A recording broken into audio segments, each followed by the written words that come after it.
obviously Sia's terug as kaptein en dan die agterlyn is omtrent heeltemal 'n nuwe agterlyn. Net Grant Williams bly in die agterlyn wat omtrent so is. En ja, dis maar die basiese redes. En wat verwag ons van hulle op Twickenham, 'n volgepakte Twickenham en desperate span wat baie trots is op hulle land en met 'n great support en 'n great atmosfeer op Twickenham en ons sal dit probeer match op die dag. Okay, questions? Yeah, 12 changes in just a week and a 5-3 split on the bench. Can you explain your thinking about that, please? That thinking was done 3 weeks ago, prior to us getting onto the plane, even when we were in Jersey. And it's purely, we've been rotating the whole year. We're trying to, first of all, create depth, but quality and depth, and also caps experience, that if we get 2 or 3 injuries, all of a sudden that the third guy is not totally new to the system and knows our system. We're also trying to get versatile players who can cover more than one position. And then obviously, I think that I'm talking under correction here, but I think out of all the teams, England is the only team that does not have a 6-day turnaround. And our 6-day turnaround is in the England week. So for us to make sure we can handle their kicking game, which seems to be something that they really fall back on, and their rush defense, that will certainly have a heavy toll on our backs. That's where we went with a 5-3 split, and then hopefully our forwards are fresh from not playing all of them 80 minutes except even Etzebeth. So that was the thinking. Thank you. Rassie, would you expect England to fall back to a more kick-heavy game like they did in the semi-final last year? Yes, I do think sometimes one, and I'm not saying Steve will do it because he's, he's a man and he's a brave man and he knows what he wants and he's been successful playing a certain style. I'm talking about Leicester and other teams where he's been involved with and played with. And surely at Leicester, very much driven around pressure, physicality, kicking game, scraps around kicking game, and the defense system.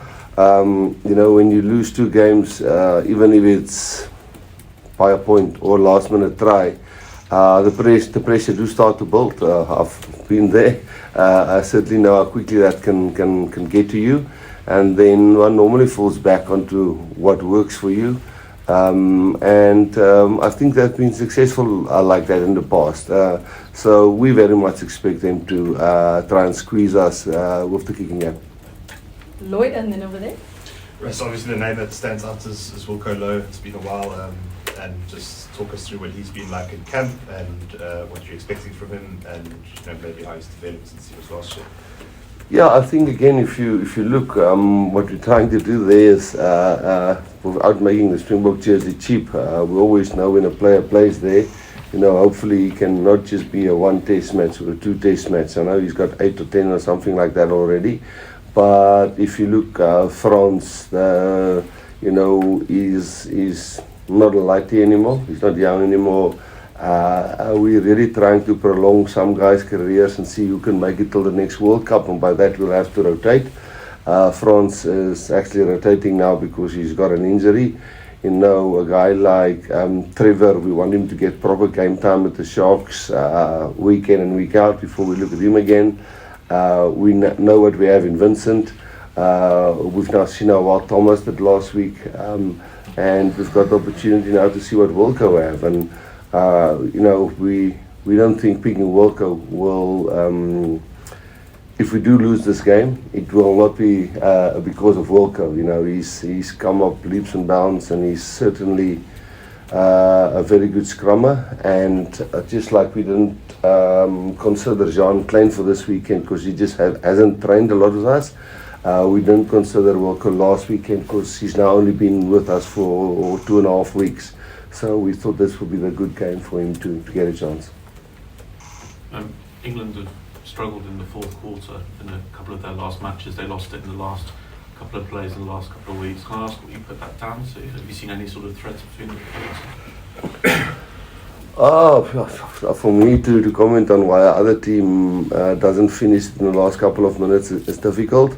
because I don't know their plans exactly and how they play and how they manage players, and I do know they've got a big management staff and a very scientific way of looking at things. But you look at New Zealand, they had a trend like that 4 or 5 matches ago, but they seem to turn that around and start winning matches in the last couple of minutes. I do know England play a really energy sapping game, which take a toll on us, our backline. But I think their rush defense also takes a toll on them. You know, rushing up 5 meters, rushing back 5 meters, rushing up 5 meters, rushing back 5 meters. That certainly puts us under pressure. But also, you know, if you can keep the ball, that will certainly tire them a little bit. But then again, we're also a team that have line speed. So it might be somewhere in there, but I can't say with conviction. Rassie, how much of an advantage does it give a team when they have a 7-day preparation and the opposition has a 6-day preparation? No, massive. It makes a massive role.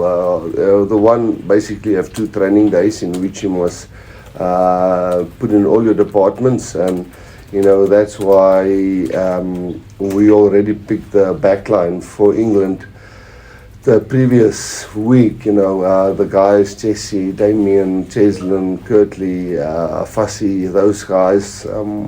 Last week Thursday, after they helped the guys prepared for Scotland, they turned their heads to England and they started analysing England and so on, just to try and be on par with England, because England would have had a 8-day turnaround, didn't they? No, 7-day turnaround, sorry. So yeah, you've got a training day less, and then if you do have a training day, the same amount of training days, you've got the recovery day less. So it's quite big. Rassie, Over there. Yeah, just going to ask whether you went 5-3 for the World Cup semi-final as well. Is there something about English traits of playing that kind of cause you to do that specifically against them? Yes, I've said it open, and I don't think England will change their game plan because of what I say here at this press conference. They tend to go to a hell of a kicking game, and it's well known in rugby circles that Steve expects those guys to run almost 80% of their max when they chase those kicks, and they put a hell of a lot of pressure on you, and if your backline don't have the ability to match that, your forwards can't always get there. You do get cramps, you do get tiredness, and guy like Damien and Jesse and Cheslin wouldn't have played in the last 5 weeks, but they've kept fit, really fit, and that's the reason why we have Lucanio on there, and then also Andre as a cover. And also Kobus, who's mostly some of those guys. Andre has played for 80 minutes now. Kobus has been in the mix, and then Grant has been in the mix. So yes, I think it's to try and match their speed and running ability. Nick? Rassie, what's it like as a coach being under pressure, the human side of it? Does it manifest itself into your decision making? Just like how does it affect a coach when you've not won for a couple of months? And secondly, what do you make of England's scrum? No, look, we've been on that side. 2-3 years ago, we lost 3 on the trot when Jacques was the coach, and the next one was New Zealand that we played, and it was almost 4 on the trot, And I think it depends on who's the men in the room and the women in the room and the management in the room, and who's your CEO and who's your board, and do they make you feel safe, or do they make you feel you've got a gun against your head? Do you make emotional decisions? I think when you can try and create the environment that, listen, let's be non-emotional and say, yes, the All Blacks, we almost got them, Australia, last minute try, if we just didn't sleep there and we're sharp there, it could have been 2 wins. So if you're going to just do it emotionally and put pressure on those coaches there, it's not nice. It's not lacquer. You tend to make emotional decisions but I think Steve is too smart for that, and you start listening to what the media say, and where they're sometimes right, you try to please them a little bit, but I don't think he's that kind of man, and hopefully, I don't know, hopefully, maybe we say the other way, but hopefully the environment around him is for him to still believe in what he's doing, and hopefully he'll get the win next weekend. The scrums, no.